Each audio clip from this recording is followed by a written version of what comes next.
Baba Saheb doctor Bhimrao Ambedkar Bharat के महान सपूत थे।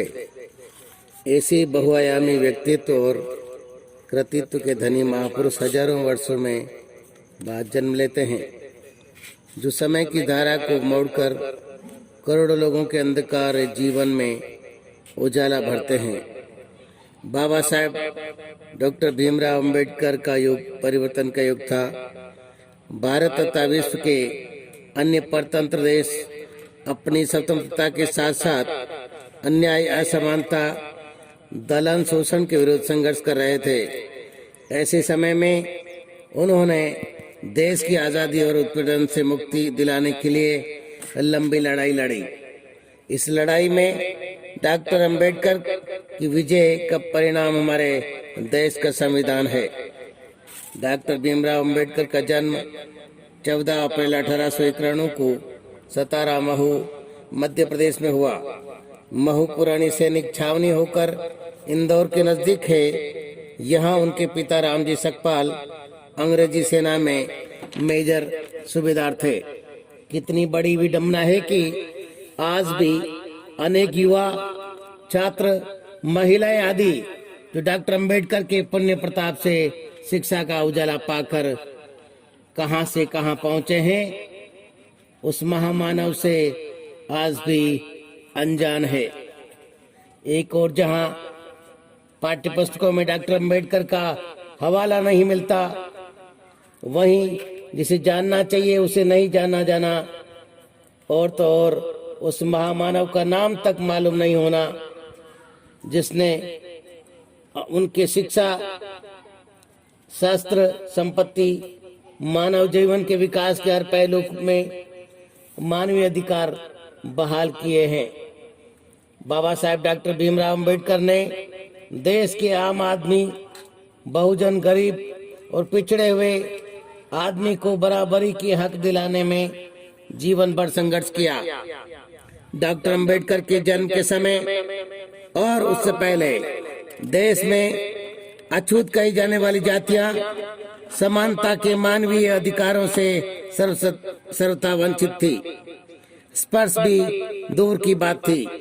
तालाबों से, कुओं से पानी लेना और मंदिरों में प्रवेश निषेध था। नाई बाल नहीं काटता था। विद्यालय अध्ययन का सोचना तो बहुत ही स्वप्न जैसा था। बालक भीमराव की प्रारंभिक शिक्षा सतारा के सरकारी विद्यालय में विषम वातावरण में हुई।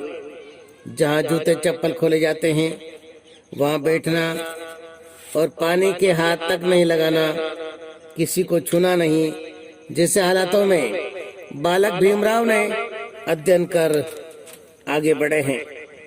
आगे चलकर विषम परिस्थितियों में डॉक्टर अंबेडकर 7 भाषाओं के ज्ञाता बने।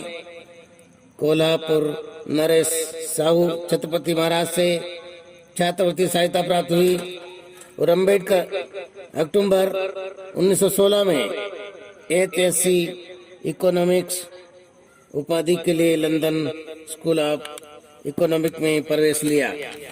और देखिए, उन्होंने विकट हालातों में एमएससी, डीएससी एवं 12 लाख की उपाधियां प्राप्त की। उन्होंने 1945 में पीपुल्स एजुकेशन सोसाइटी तथा इससे पूर्व 1927 में सामाजिक समानता लाने के लिए समाज समता संघ की स्थापना की। मानव जाति के चहुमुखी विकास के लिए महिलाओं, मजदूरों, मानव अधिकारों से वंचित अनेक लोगों के लिए अनेक संस्थाओं की, स्कूलों, कॉलेजों, महाविद्यालयों और सामाजिक सुधार जैसी संस्थाओं की स्थापना की। डॉक्टर अंबेडकर क्रांतिकारी समाज सुधारक थे। उन्होंने 1920 में मुकनायक मराठी का प्रकाशन किया।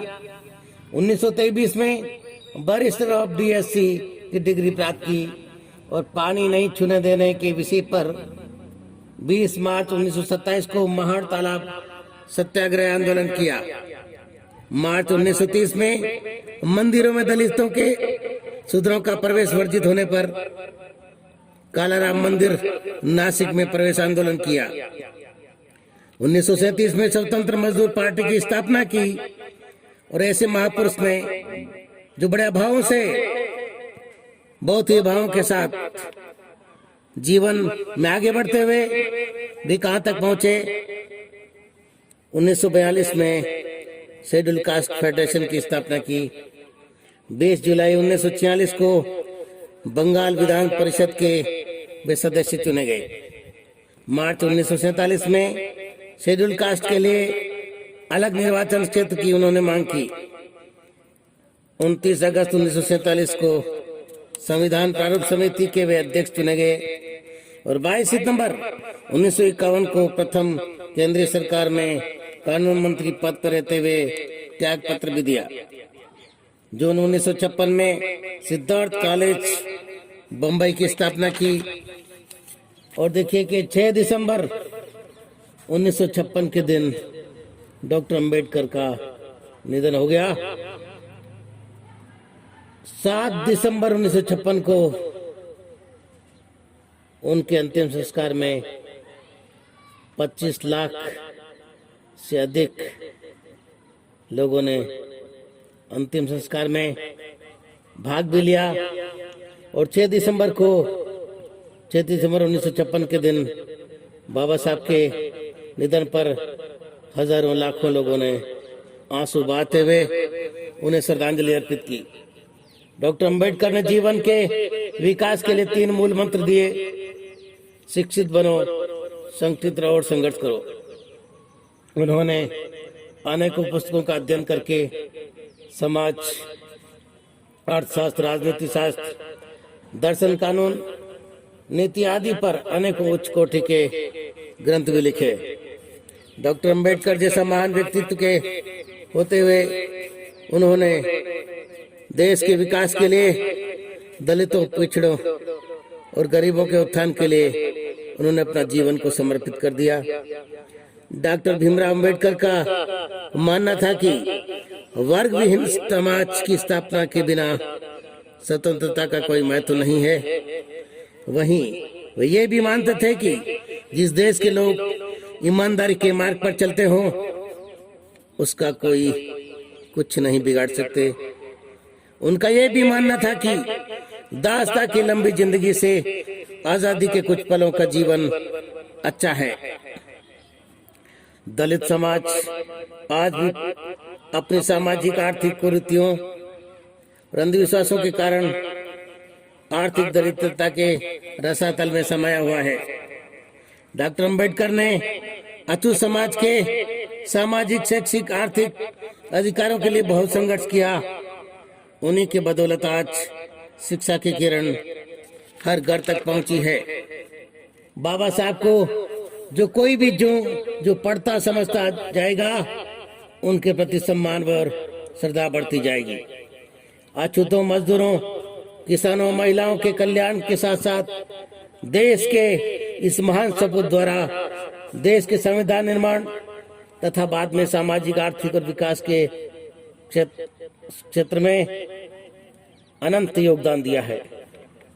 डॉक्टर अंबेडकर ने हमें अंधविश्वासों, कुरीतियों, मानव कल्याण से परे निरर्थक कामों के जाल से छुटकारा दिलाया। डॉक्टर अंबेडकर के संघर्षमयी मानवतावादी जीवन को खरा सामने लाया जाना आज भी बहुत जरूरी है। देश और दुनिया का माहौल तेजी से बदल रहा है। यदि समय की रफ्तार के साथ नहीं चलकर हम मानव कल्याण से परे निरर्थक मुद्दों में ही उलझते रहे तो अब भी बहुत पिछड़ सकते हैं। सामाजिक कुरीतियों, धार्मिक अंधविश्वासों के जाल को काटते हुए समाज में आपसी प्रेम, सद्भाव, भाईचारा बढ़े, यही डॉक्टर अंबेडकर का सपना था। डॉक्टर अंबेडकर का यही सपना था। मदन साल्वी ओजस्वी, स्वतंत्र लेखक, भारतीय मिशन मीडिया। बाबा साहब को सशक्त नमन। ऐसे महापुरुष किसी युग में बहुत कम हुआ करते हैं। जय भारत, जय संविधान। धन्यवाद।